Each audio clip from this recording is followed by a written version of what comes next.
Nous allons prendre les Écritures.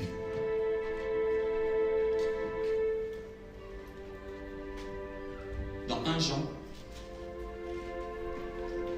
chapitre 12. Pardon, je dis plutôt le chapitre 2, le verset 12. Le livre de 1 Jean,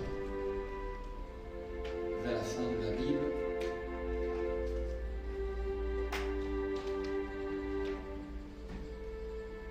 Merci Jésus.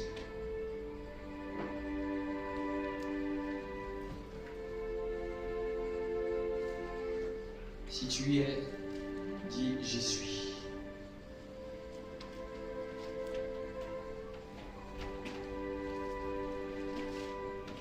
Personne encore trouvé? 1 Jean chapitre 2.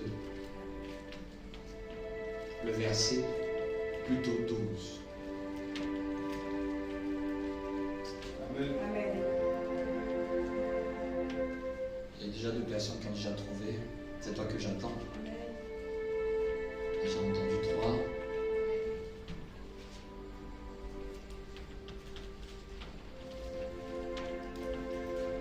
Est-ce que tout le monde a trouvé? Amen. Dis-moi un amen bien. Amen. 1 Jean chapitre 2 à partir du verset 12. C'est l'apôtre Jean qui écrit une lettre et vers les soirs de sa vie, c'est-à-dire après avoir atteint une certaine maturité dans l'esprit, après avoir atteint un certain degré d'illumination spirituelle. L'apôtre Jean est parmi, dans l'histoire des apôtres, le dernier à être mort. Amen. Le dernier à être mort. On raconte qu'il a été jeté, tellement on avait du mal à le tuer. C'est-à-dire qu'on essayait de le tuer, ça ne marchait pas. On raconte dans l'histoire qu'on a dû le jeter dans un bain d'huile. Il n'est pas mort. Un bain d'huile chaud, bouillant. Il n'est pas mort. Donc à un moment, on a dû le laisser dans une île. Pour dire que c'est un démon. Tu ne peux pas mourir, donc il reste là-bas. Amen. Parce qu'à cette époque, on avait déjà éliminé les pierres. Amen. Ils avaient prêché l'évangile, mais à un moment, on les a tous décapités. Amen. Les pierres, ceux qui savent pas, c'est que les pierres, tous ont été décapités. Pierre a été crucifié à l'envers. Paul a été décapité à Rome. Amen. Plein d'autres des apôtres ont été tués. Amen. Et il restait le dernier, le vieillard. Amen. Il est parmi ceux qui ont vu la vision des temps à venir. Il était parmi les disciples que Jésus aimait le plus. Amen. Et il était le disciple qui était le plus proche de Jésus que tous les autres. Amen. Je crois que quand il y a un lien fort entre toi et Dieu, ta vie n'est pas pareille. Même en tant que chrétien, ta vie n'est pas pareille. Amen. Donc au soir de sa vie, après avoir compris certaines choses, c'est pour ça que même son évangile est un évangile assez spirituel, assez hautement spirituel par rapport aux 3 autres. Quand lui il aborde l'évangile avec une certaine hauteur d'esprit. Mais c'était à cause de la révélation qu'il avait eue du Seigneur. Lui il a vu le Seigneur en chair, mais il a vu le Seigneur aussi en esprit. Parce que voir le Seigneur en chair est différent de le voir en esprit. Il a compris une meilleure portée de ce que c'est l'évangile. Et il écrit maintenant une de ses épîtres. Et il nous fait découvrir au verset 12. Il dit, je vous écris, petit enfant, parce que vos péchés vous sont pardonnés à cause de son nom. Écoutez très bien. Il dit, je vous écris, Père, parce que vous avez connu celui qui, dès le commencement, celui qui est dès le commencement. Je vous écris, jeunes gens, parce que vous avez vaincu le malin. Je vous ai écrit, petit enfant, il répond encore, je vous ai écrit, petit enfant, parce que vous avez connu le Père. Je vous ai écrit, Père, parce que vous avez connu celui qui est dès le commencement. Je vous ai écrit, jeunes gens, parce que vous êtes forts et que la parole de Dieu demeure en vous et que vous avez vaincu le malin. Dis-moi un bon amen. Donc lorsque nous voyons l'apôtre Jean en train d'écrire, nous voyons que dans cette lettre, elle est destinée à une catégorie de chrétiens, mais dans cette catégorie de chrétiens, il donne des, comme dirais-je, des catégories ou des niveaux. Amen. Il dit, je vous écris petit enfant. À un moment après, il dit, je vous écris jeunes gens. À un moment, il dit encore, je vous écris père. Donc, c'est que l'apôtre Jean est en train de nous dire que pour même ceux qui sont à l'église, ils ne parlent pas en fonction de tout le monde la même chose. Il y a des niveaux. L'une des premières choses que vous devez savoir, c'est qu'il y a des paliers de croissance dans le Seigneur. Et il en existe 3. Il n'y en a pas 20 000. Il existe 3 paliers de croissance. Il y a le palier qui est mentionné, qui est appelé palier petit enfant. Et vous allez voir ce qu'il dit au petit enfant. On va observer à la loupe. Il dit petit enfant parce que vos péchés sont pardonnés. C'est-à-dire qu'il estime que ceux qui sont appelés petits enfants, c'est ceux qui viennent d'avoir le pardon de leurs péchés. C'est ceux qui viennent d'être réconciliés avec Dieu. C'est ceux qui viennent de connaître le Seigneur. Parce que plus tard, il dit que je vous un petit enfant parce que vous avez connu le Père. Ils viennent de connaître le Seigneur. Ils viennent de découvrir Dieu. Ils viennent d'obtenir la grâce. Ils viennent d'obtenir la faveur. Ils viennent d'obtenir maintenant l'élection au royaume de Dieu. Ces petits enfants en Christ. Mais à un moment, il élève le niveau et il parle d'une autre catégorie. Des adolescents en Christ qu'il appelle jeunes gens. Dis avec moi, jeunes gens. Et il dit des jeunes gens. Parce que vous avez vaincu le malin. Donc, c'est-à-dire qu'à un certain niveau, quand on grandit dans l'esprit, on grandit dans le Seigneur. Il y a un moment où on a la victoire sur le malin. Ici, il n'a pas attribué la victoire aux malins, aux petits enfants. Il a attribué la victoire aux malins, aux jeunes gens. Parce qu'il sait qu'à un moment, ils ont grandi dans certaines choses. Ils ont eu la domination sur certaines choses. À un moment, il dit encore, je vous écris jeunes gens, parce que vous êtes forts. Même le message que j'ai prêché les saisons passées, où c'est dit comment être spirituellement fort, c'est aux jeunes gens dans la Bible qui dit vous êtes forts. Quand quelqu'un n'est pas fort spirituellement, il connaît son niveau. Tu connais ton niveau. Parce que les jeunes gens, il dit vous êtes forts. Et que la parole de Dieu demeure en vous. Donc en fonction de ce qui se passe avec toi, en fonction, parce que la maturité spirituelle ou la croissance spirituelle n'est pas fonction de l'âge dans l'église, n'est pas fonction des années à l'église, n'est pas fonction des années à côté d'un pasteur, n'est pas fonction des années de baptême. Ça fait combien d'années tu t'es baptisé, ça fait combien d'années tu t'es confirmé. La croissance n'est pas en fonction de ça. La croissance est en fonction de l'expérience que tu as. Quand je parle de l'expérience, qu'est-ce que tu vis? Parce qu'au jeunes gens, il dit la parole de Dieu demeure en vous. Et vous êtes forts. Cher voisin, qu'est-ce que tu expérimentes en Christ? Parce que le niveau d'expérience détermine le niveau de croissance. Amen. Dis à ton voisin, comment croître en esprit? On va prendre un deuxième texte dans Hébreux chapitre 6. Hébreux chapitre 6. Plutôt le chapitre 5. Amen. On va aller le chapitre 6 plutôt. Après. On va commencer par le chapitre 5. Hébreux chapitre 5.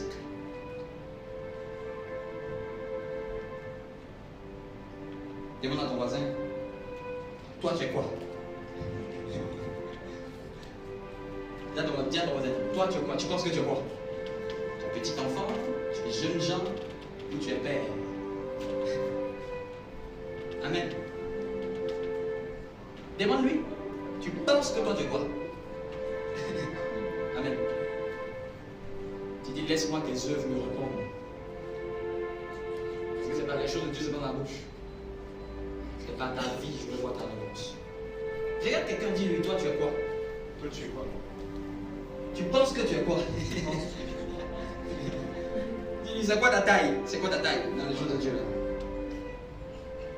Il peut arriver même que quelqu'un qui se convertisse aujourd'hui peut venir même dépasser celui qui s'est converti depuis 5 ans.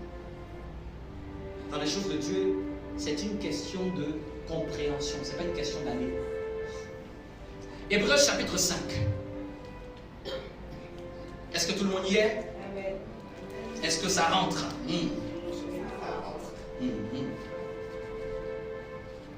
Verset 11, chapitre 5 d'Hébreux, verset 11.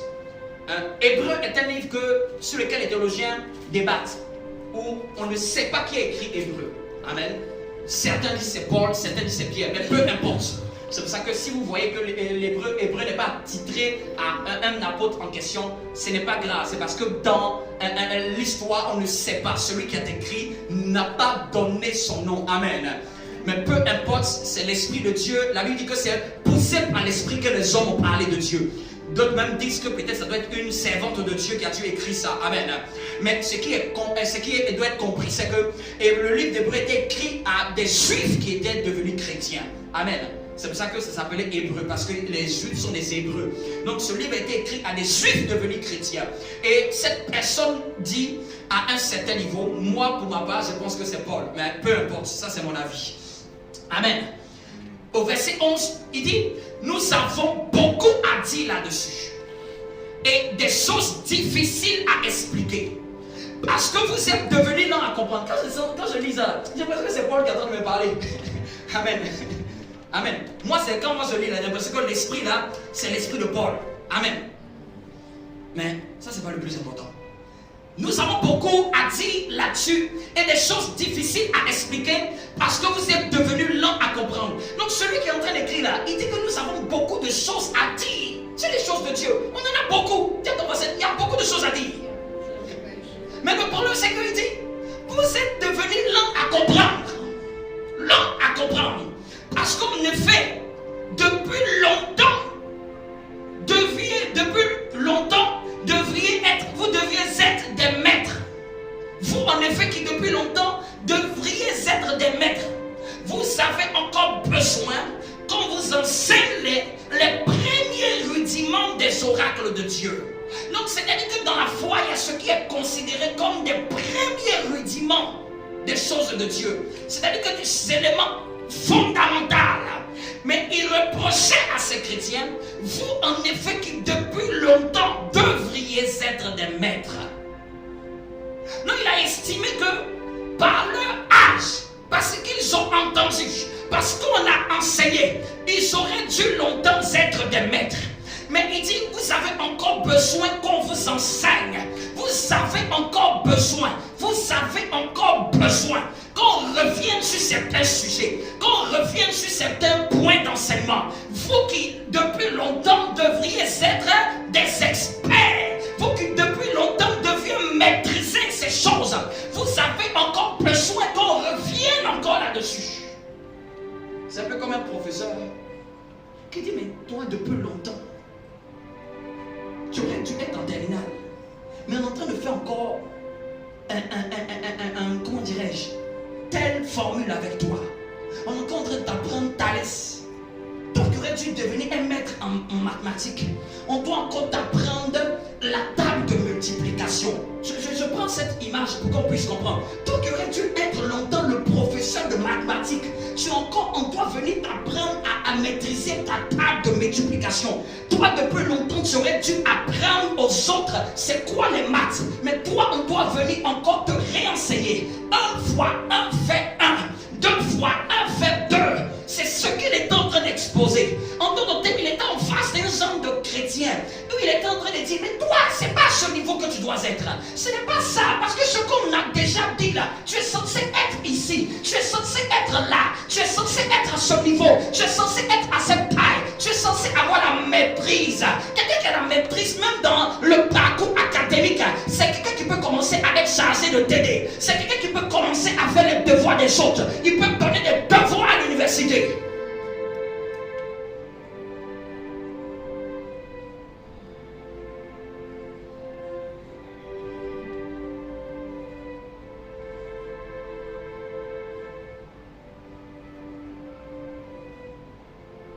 vous en êtes venus à avoir besoin de lait et non d'une nourriture solide. Et puis l'enseignant qui écrit, il dit, oh, quiconque est au lait n'a pas l'expérience de la parole de justice. Non, il y a un genre de nourriture dans le Seigneur. Si tu es encore à ce nom, à cette nourriture-là, il dit quiconque est au lait. Là, je ne parle pas des gens qui se sont convertis récemment. Je parle des gens qui ont déjà eu un certain parcours. Il dit que car si tu as encore besoin de lait, quiconque est au lait n'a pas l'expérience de la parole. Il lui manque une expérience. Qu'est-ce qu'il appelle le lait? Des éléments fondamentaux de la foi. Des éléments basiques de la foi. Ce qui fait les premiers rudiments de l'évangile. Il dit quoi? Quiconque est au lait n'a pas l'expérience de la parole de justice. Car il est dans votre Bible, verset 13. Car il est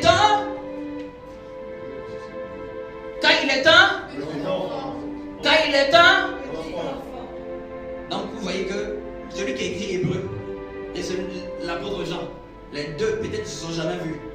Mais ici, l'auteur d'Hébreu est en train de donner ce qui fait que quelqu'un est encore enfant. Il dit car celui qui est au lait, et il est encore un enfant. Or, quiconque est au lait n'a pas l'expérience de la parole car il est un enfant. Mais la nourriture solide est pour les hommes faits. Donc dans le Seigneur, il y a deux catégories de nourriture. Il y a deux catégories d'enseignement. Et ça, tu peux le noter. Il y a deux catégories de messages. Il y a le message type lait, il y a le message type nourriture solide.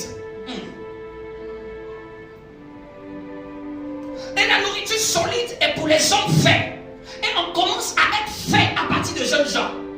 Oui. C'est à partir de jeunes gens qu'on commence à devenir un homme fait. Quand on est enfant, on n'est pas encore un homme fait. Non, il y a certains messages même qui ne sont même pas pour nous. Il y a certains passages même qui ne sont même pas pour nous. Il y a certaines compréhensions même qui ne sont pas pour nous. Je vous parle même moi-même en tant que prédicateur. C'est même pour le niveau que j'ai l'impression souvent même de dire, attends, donc ce que je comprenais même depuis il y a 10 ans là, pourquoi on ne m'a pas expliqué ça même jusqu'à maintenant? Je croyais à 10 ans connaître Dieu. 10 années passent. J'ai l'impression que c'est encore maintenant même que je le découvre. Les choses de Dieu, c'est bizarre, hein? Parce que quoi? Ma compréhension revient sur certaines choses que peut-être mes yeux avaient perdu de vue. On m'a donné certes les fondements, on m'a donné certes les bases, mais dans les choses de Dieu là, il y a des niveaux et il y a des dimensions. Il y a des niveaux de compréhension, il y a des paliers de compréhension. Est-ce que tu sais que ta foi est en fonction de ta compréhension?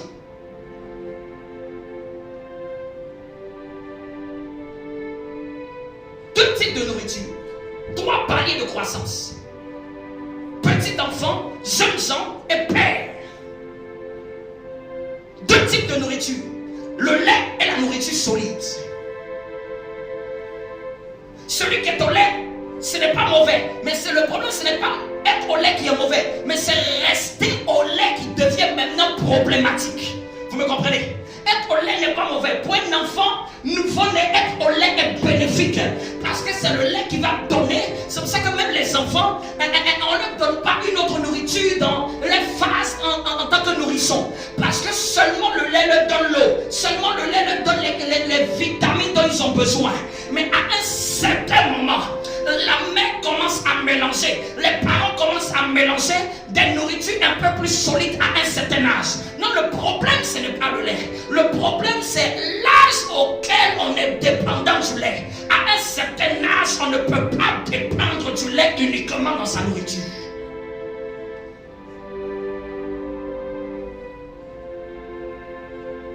Le problème avec les choses de Dieu, c'est que les classes que tu ne valides pas restent encore. Quand je parle de classe, c'est-à-dire les matières qui te sont enseignées, tant que ce n'est pas saisi et appliqué, tu restes encore à cette classe. Même si tu as la barbe dans les choses de Dieu, même si tu as un titre dans les choses de Dieu, même si tu as une responsabilité dans l'église, c'est pas ça qui valide tes classes au ciel. Même si tu es prédicateur, c'est pas ça qui valide tes places au ciel. C'est pas ça qui valide ta croissance. Là, ils sont en train de parler de la croissance spirituelle. Quelqu'un me comprend? Hein? Amen.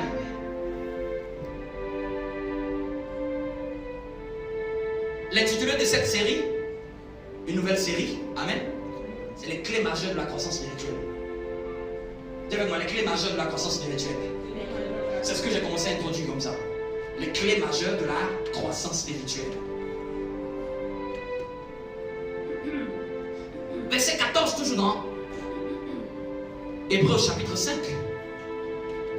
Mais quiconque, il dit, mais la nourriture solide est pour les hommes faits, ceux dont le jugement est exercé à l'usage à discerner ce qui est bien de ce qui est mal. Donc c'est-à-dire que ceux qui prennent la nourriture solide ont la capacité de discerner ce qui est bien de mal. Donc ceux qui sont encore enfants manquent de discernement.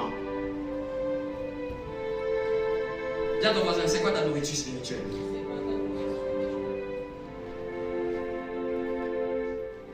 Dis-lui, tu aimes ce qui est laiteux et tu aimes ce qui est solide. Amen. On coule dans le chapitre 6. Il dit, c'est pourquoi laissant les éléments de la parole de Christ, tendons à ce qui est parfait, sans poser de nouveau le fondement du renoncement des œuvres mortes. Donc il parlait à cette catégorie de chrétiens pour dire qu'à un moment il dit, allons-y sur certaines choses, sans poser encore de nouveau le fondement du renoncement des œuvres mortes. Sans encore venir vous dire que vous devez arrêter certaines choses, vous devez renoncer au mal, vous devez renoncer au péché, sans poser encore le fondement de vous devez encore avoir foi en Dieu, sans poser encore le fondement de savoir c'est quoi le baptême du Saint-Esprit, sans poser encore le fondement des impositions des mains, sans poser encore le fondement de la résurrection des morts, pour dire qu'il y aura une résurrection même après ce temps-là, sans poser encore le fondement du jugement éternel, pour dire qu'il y aura un jugement qui viendra. L'auteur estimait que ces choses, il avait déjà parlé de ça avec ces chrétiens-là. Il dit, tendons à ce qui est parfait. Dis avec moi, Seigneur, emmène-moi vers ce qui est parfait. En maîtrisant ce que je sais déjà. Dis avec moi les clés de la croissance spirituelle.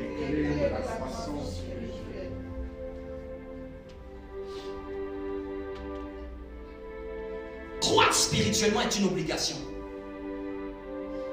En Christ, la croissance spirituelle est une priorité pour ceux qui veulent être pleinement utilisés par le Saint-Esprit. Croître spirituellement, c'est laisser plus d'opportunités au Saint-Esprit de faire son œuvre en nous. Croître spirituellement, c'est permettre à tout ce que Dieu a prévu de s'exprimer en nous. Ne pas croître spirituellement, c'est retenir, c'est museler, c'est entraver l'œuvre que le Saint-Esprit veut le faire en nous. Parce que par nous, il y a plein de choses que Dieu veut faire. Donc le désir de croître est important. Croître, c'est permettre au Saint-Esprit de faire ce qu'il a prévu de faire, sans résistance.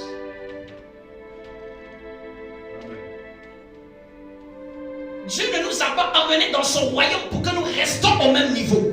Dieu nous a emmenés dans son royaume pour que nous puissions grandir. Qui parle de grandir, parle de laisser Dieu être une bénédiction au travers de lui. Parle de laisser un plus grand impact du ciel se faire par lui. Qui désire grandir dans le Seigneur, désire être un témoignage de Dieu sur la terre, désire être un témoin palpable. Parce que pour être un témoin de Jésus, il faut absolument grandir, absolument monter. Amen. Même nous savons que nos enfants, on ne peut pas leur confier certaines choses. Je ne peux pas dire à mes enfants, couper les tomates ce matin, on doit prendre le petit déjeuner.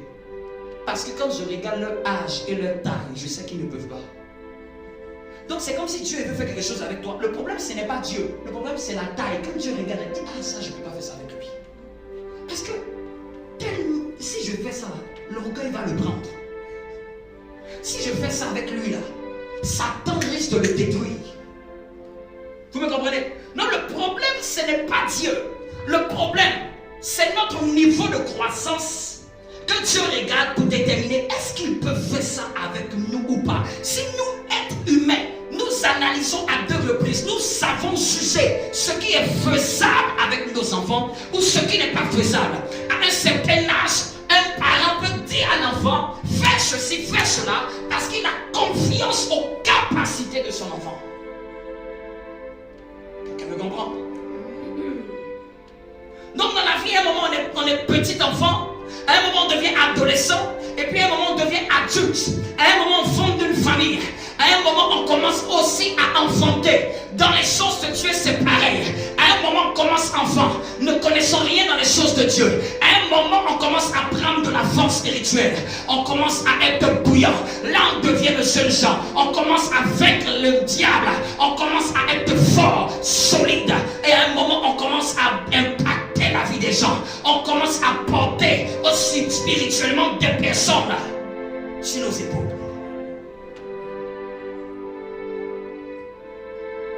Là, je n'arrive même pas au niveau de père, parce que je sais que tu n'y es pas encore.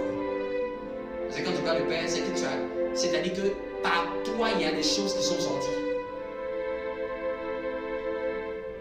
Quand quelqu'un dit que lui, c'est un père, c'est parce qu'on peut voir un fils. C'est parce qu'on peut voir qu'il a reproduit, il est le géniteur de quelque chose. Par lui, quelque chose a été engendré. Amen. Quelqu'un me comprend? Il est spécialiste dans quelque chose.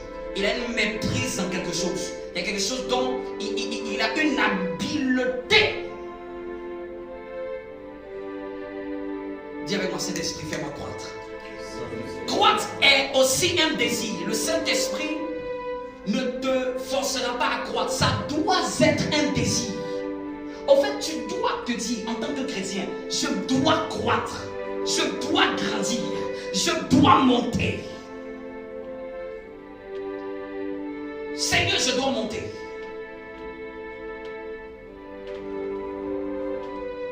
Ah, je suis toujours dans mon introduction. Est-ce que tu notes ce que je dis? Croître, c'est une volonté. C'est un désir. Ça doit venir aussi de toi. Dire que Dieu, tu vas demander à Dieu la capacité, mais ça doit aussi être une volonté émanant de toi. Dans le Seigneur, là où tu te plais, là où tu t'arrêtes, là où tu ne te plais pas, là où tu commences à bouger. Dans le Seigneur, il n'y a pas de limite. Il n'y a que de limite là où on s'est suffi.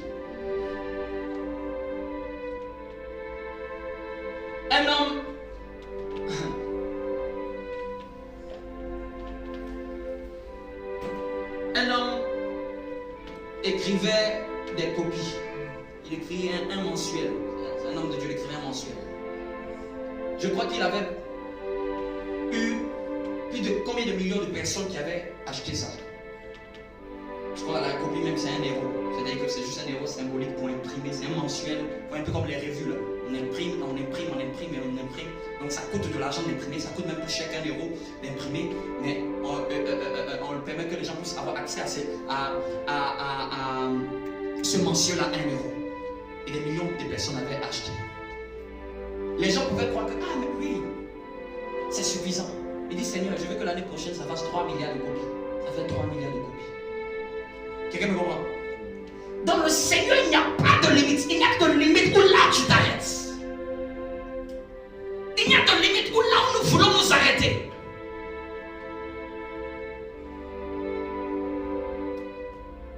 Dis à ton voisin, tu n'as pas le choix. Il faut que tu grandisses. Je vais vous dire quelque chose. Quand tu ne désires pas grandir, c'est des événements malencontreux qui vont te contraindre à grandir. Oui, je sais de quoi je parle. Ce que je dis là, je ne le dis pas par hasard. Je le dis parce que ça a été moi aussi mon cas. C'est-à-dire que c'est des circonstances désagréables qui vont te pousser à grandir. Mais ce n'est pas censé être par là. En fait, ce n'est pas obligé que Dieu te presse. C'est-à-dire que quand Dieu sait que tu es une grande destinée, souvent là, Si tu ne veux pas te bouger toi-même, il va te presser dans les circonstances. Tu dis, mais Seigneur, pourquoi ça c'est en train de m'arriver? Pourquoi tu permets ça? Au fait, c'est parce qu'il veut faire sortir quelque chose de grand de toi. Il veut que maintenant, cette situation va te pousser à aller chercher Dieu. Parce que si tout va bien, là, tu vas rater tout ce que Dieu veut faire. Est-ce que tu sais ce que Dieu veut faire par toi? Est-ce que tu sais ce que Dieu veut faire par toi? Toi, tu te vois là, tu vas au travail, tu rentres à la maison. Mais si on te disait ta destinée est plus grande que ce que tu fais là. Si on te disait ce que tu dois accomplir sur la terre, c'est beaucoup plus que avoir une famille, avoir une maison, aller au travail, revenir à la maison et manger et faire le culte et rentrer à la maison. Ta vie doit produire beaucoup plus que ça. Si vous disiez à Sinach qu'elle est devenue l'une des chants connues dans le monde, elle a dit que ça non. Je n'ai pas dit ils ont fait sortir une photo d'elle avant et après. C'est une personne qui c'est une villageoise qui est à côté. Amen. Dieu, quand il a prévu de t'emmener loin, tes yeux ne l'ont pas encore vu. Donc il faut que tu puisses te dire, Seigneur, ma vie doit produire beaucoup plus que ça. Qui sent que sa vie doit produire beaucoup plus que ça? Il y a des inspirations qui doivent sortir de toi. Il y a des messages qui doivent sortir de toi. Il y a des révélations qui doivent sortir de toi. Il y a des livres qui doivent sortir de toi. Il y a des entreprises qui doivent sortir de toi. Il y a des réponses à des questions qui doivent sortir de toi. Il y a des personnes qui attendent ta voix. Il y a des personnes qui attendent ta révélation. Voilà pourquoi la Bible me dit que le monde attend avec un ardent désir la révélation des fils de Dieu. Il y a des gens qui attendent ta dimension. Il y a des gens qui attendent ta croissance. Il y a des gens qui attendent ce qui va sortir de tes mains. Il y a des gens qui attendent ce qui va sortir de toi. Il y a des familles qui attendent ton conseil. Il y a des gens, c'est des écrits qui vont les toucher. Il y a des gens, ce sont des gens qui vont les impacter. Il y a des gens, ce sont des visions qui vont les amener dans le Seigneur. Il y a des gens, ce sont ce que Dieu t'a dit dans le secret qui va te permettre à un certain moment de le mettre en public, qui va commencer à toucher les gens. Il y a des gens qui doivent se venir à Dieu à cause même de tes statuts.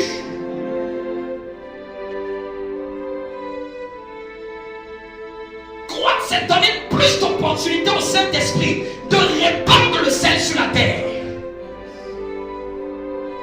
Croire, c'est donner plus d'opportunités au Saint-Esprit de laisser la lumière briller sur la terre.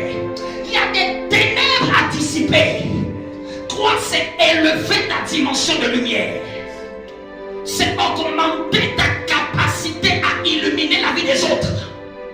C'est augmenter ton champ de rayonnement, ton champ d'impact, ton champ d'action. C'est permettre à Dieu d'œuvrer par toi comme si Dieu lui-même était présent. Croire, c'est donner l'opportunité à des Joseph de régler un problème national. Croire, c'est donner à des Daniel d'être des conseillers auprès de rois, d'autorités politiques et de permettre que ces autorités n'aillent pas dans le mur. Croire, c'est donner l'opportunité au Saint-Esprit d'interpréter des choses qui ne sont pas interprétables par les hommes. Croire, c'est la réponse à la prière de quelqu'un. Quand tu montes, tu deviens la réponse à la prière de quelqu'un. Quelqu'un commence à prier, Dieu dit, il y a une personne ici dans ton quartier. Il y a une personne ici dans cette maison. Dans cette ville, je vais la choisir. Je vais le choisir. Il va être la réponse à la prière de cette personne. Croire, c'est se rendre disponible pour le royaume. C'est être prêt.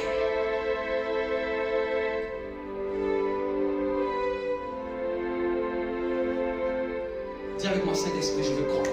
Saint-Esprit, je veux croire.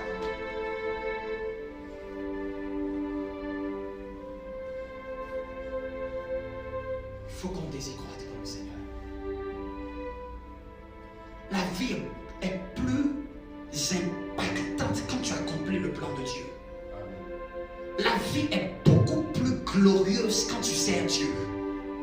La vie est beaucoup plus heureuse quand tu es pour les agendas de Dieu. La vie est beaucoup plus merveilleuse quand tu te rends disponible pour le royaume. La vie est beaucoup plus miraculeuse quand toi et ta maison vous êtes attachés à l'œuvre de Dieu. La vie est beaucoup plus que ce que nous voyons là. Dis à ton voisin, rends-toi disponible pour le Saint-Esprit. Il me donne cette image.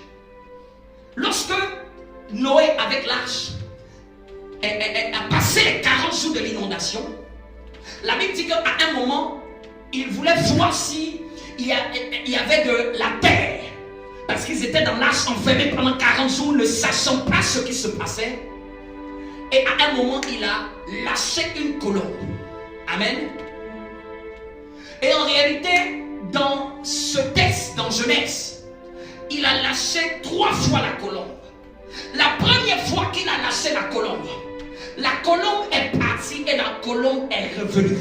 C'est-à-dire qu'elle n'a pas trouvé de pied sur lequel se poser. Et nous savons que le Saint-Esprit est une image, la colombe est une image du Saint-Esprit. C'est-à-dire que la première fois le Seigneur a parcouru la terre, il n'a trouvé personne qui est digne. Il n'a trouvé personne qui était capable. Personne qui était capable de pouvoir, sur lequel il pouvait se poser. Parce que même spirituellement, les hommes sont comme des arbres. Quelqu'un me comprend? Et Noé qui typifie le Père a attendu un autre moment. Et il a lâché encore une deuxième colombe. Et la Bible dit que la colombe a parcouru. Elle est revenue avec une espérance. Elle est revenue avec un rejeton. Elle est revenue avec celui qui est digne. Elle est revenue avec une branche d'olivier. Et cette branche d'olivier représentait le Christ. C'était pour nous dire qu'il y a de l'espérance. Il y a quelque chose de bon sur la terre. La Bible l'appelle le rejeton de David. La Bible l'appelle l'olivier. Amen. Le Saint-Esprit a pu trouver celui qui est digne. Parce que comme vous lisez dans l'Apocalypse, des hommes disaient, qui est digne d'ouvrir le livre? Qui est digne? Il dit, malheur à moi, car personne n'est digne. Mais à la deuxième intention du Seigneur, de voir, est-ce qu'il y a quelque chose de bon sur la terre? Est-ce que je peux trouver quelque chose qui me posait? Est-ce que je peux trouver une vie? Est-ce que je peux trouver une destinée? Est-ce que je peux trouver une famille? Est-ce que je peux trouver un enfant de Dieu? Est-ce que je peux trouver une église sur laquelle me poser?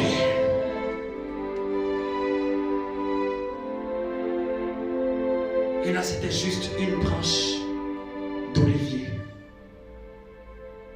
Le signe que Christ est en train de dire, il y a une génération qui arrive. La Bible dit que il apparaît comme une faible. Ah, la Bible se rejoint. Il apparaît comme une faible plante. La colombe avait seulement un bout d'olivier. Mais le Père a dit, c'est ce qui est faible que je vais prendre pour confondre les forts. Et laissez-moi vous dire, ce temps est passé. Et c'est tellement passé que Noé a lâché encore une 3e fois la colombe. Ceux qui lisent la Bible savent. Vous savez quoi? La colombe n'est plus jamais revenue. Elle n'est plus jamais revenue. Elle a trouvé une génération sur qui elle allait se poser. En fait, même ce 3e lâcher de colombe là, c'est prophétiquement le temps de la Pentecôte dans lequel nous étions. C'est-à-dire que dans l'Ancien Testament, le Seigneur avait trouvé personne qui était digne. Et en Christ, il a pu trouver cette faible plante. Et après Christ, il a trouvé tout un peuple, toute une multitude. Bien aimé, si Christ était trouvé digne, Dieu compte aussi sur toi. Je sais qu'il y a une génération. Je sais qu'il y a des hommes. Je sais qu'il y a des femmes. Le Saint-Esprit n'a pas quitté la terre. Laisse-moi te dire que depuis qu'il a été laissé par le Père, il n'est jamais plus retourné au ciel. Il est en train de parcourir la terre. Il cherche des vases. Il dit, je vais me poser sur ces jeunes-là qui sont à bon oeil. Je crois en eux. Je crois en leur destinée. Je suis là pour les couvrir, pour les emmener à accomplir le rêve de Christ.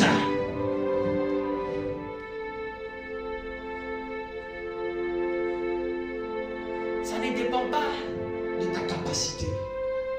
Ça dépend de la capacité de celui qui t'a choisi. Ça ne dépend pas de ta force, ça dépend de celui qui t'a appelé.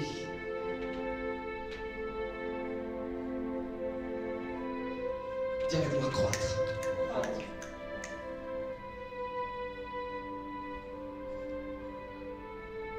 Qui veut croître?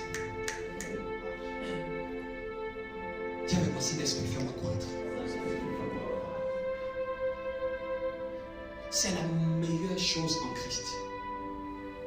Être utile pour les desseins de Dieu. Être la réponse de Dieu à ma génération.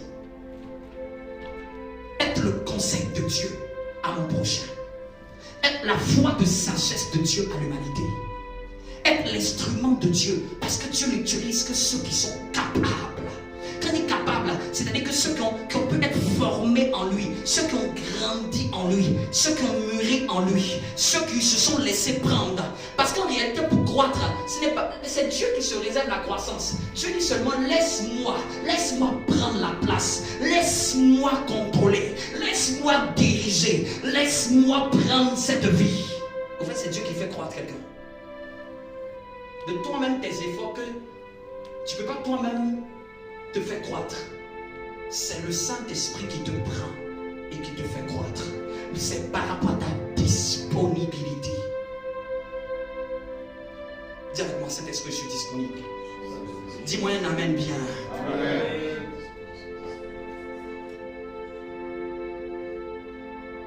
Disponible, c'est-à-dire que tu vas le suivre. Tu vas le suivre là où il t'emmène. Tu vas le suivre dans ce qu'il va t'emmener à faire. Même quand tu ne comprendras pas. Là, je suis encore dans l'introduction. Parce qu'après va venir les clés. Parce qu'il y a des manières dont le Saint-Esprit conduit. Il y a des manières dont le Saint-Esprit conduit. Quand il veut te faire croire, il y a des manières dont il conduit. Il y a des manières dont il dirige. Il y a des manières dont il utilise pour t'emmener dans cette croissance. Quelqu'un me comprend? Il dit avec moi, cet esprit, je veux me laisser utiliser par toi. C'est la même chose que tu peux dire.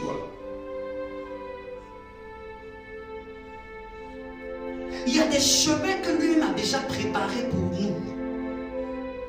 De toi-même, tu ne peux pas t'emmener à grandir. C'est Dieu qui t'emmène à grandir. Et Dieu a ses outils pour te faire grandir. Tiens-toi.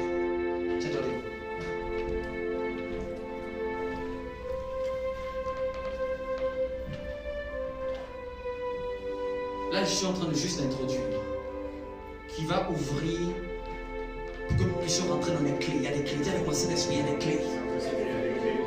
C'est des choses que souvent même tu sais, mais que tu peux être en train de négliger. Mais ce sont des clés majeures qui aident à la croissance.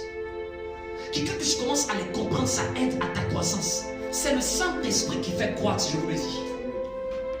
Pour que je puisse être arrivé là, ce n'est pas par moi-même. Je me demande même comment j'ai fait même pour arriver à ce stade-là. Si tu me demandes, pasteur, qu'est-ce que tu as dû faire? Est-ce que tu as eu une technique? Je pense que c'est le Saint-Esprit. Je me suis seulement laissé disponible pour le Saint-Esprit. J'ai suivi ses voies et ses chemins et je suis arrivé parachuté là où je suis. Même si je ne suis pas encore arrivé, mais je suis parachuté là où je suis par lui. Mais c'est parce que j'ai laissé le Saint-Esprit me conduire. Dans les voies qu'il utilisait pour moi, j'ai su me laisser rentrer dans ses voies. C'est lui qui emmène à la croissance. Je vais te dire à quelqu'un, c'est pas toi qui te fait grandir, c'est le Saint-Esprit qui te fait grandir. Amen. Donc il a ses manières à lui.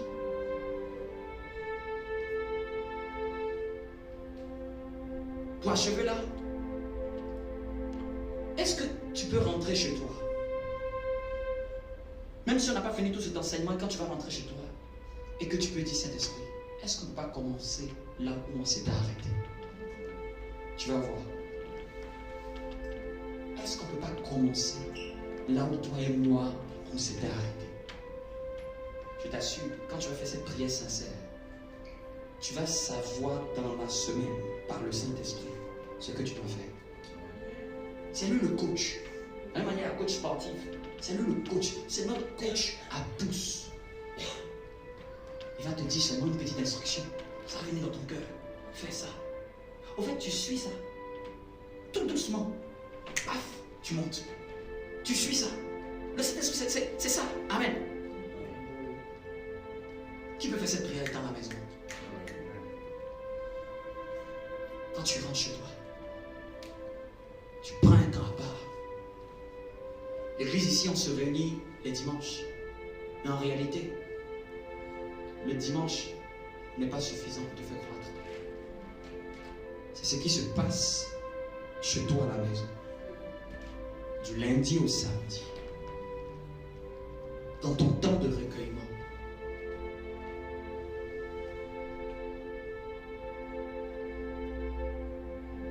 Regarde quelqu'un, dis-lui, je t'en prie, trouve toujours un temps seul avec Dieu.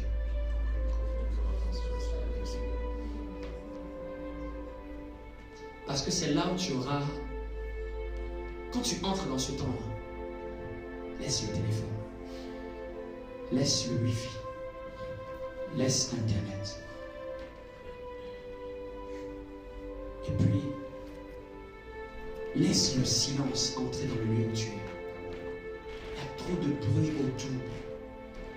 La télé, le métro, souvent si tu n'as pas de temps de te calmer, tu ne peux pas reconsidérer tes voix. Dieu ne parle pas uniquement quand tu es en mouvement. Dieu aime beaucoup parler quand tu sais t'arrêter. Et même au lieu de faire beaucoup, de vouloir beaucoup l'impressionner là, tu t'assois et tu fais silencieux. Ou tu lis les Écritures. Il faut que quand tu vas te mettre à prier là, tu aies pris le temps. Vous me comprenez? Donc quand tu pries là, ne sois pas une machine. Assieds-toi. Entre dans ta chambre. Prends du temps. Tu mets le silence dans la pièce. Ou pour te préparer, peut-être tu mets ton instrumental. Mais le but c'est que tu puisses être concentré pendant un temps.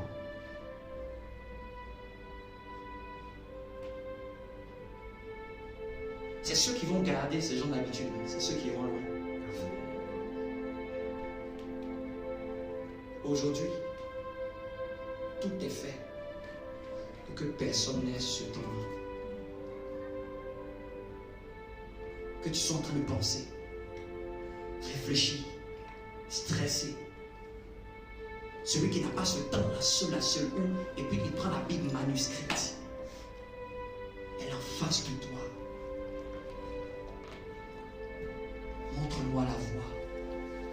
Parle-moi, Seigneur. Et puis tu es en train de prier. Mais les prières qui viennent de ton cœur.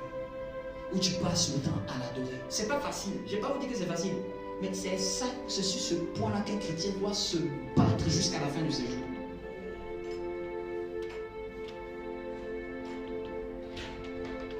Même ton mari ne doit pas prendre ce temps. Même ta femme ne doit pas prendre ce temps. Parce que si on t'a volé ce temps, t'as tout volé.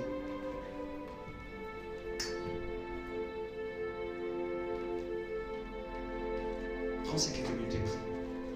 Par le Saint-Esprit. Nous allons prendre le repas du Seigneur que tu as.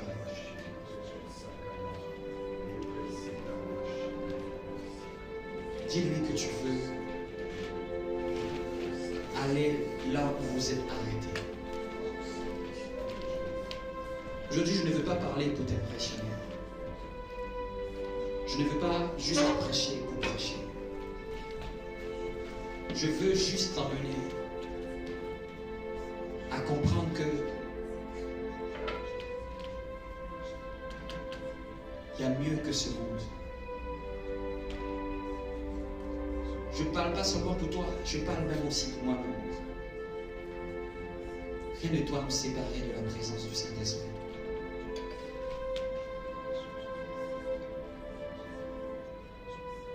Que tu retrouves des moments de qualité. De qualité. À l'église, c'est la note de groupe. À la maison, c'est la note individuelle. Tu peux avoir 20 en note de groupe. Mais tu n'es pas évalué seulement sur ta note de groupe. Tu es évalué sur ta note individuelle, seul à seul avec Dieu.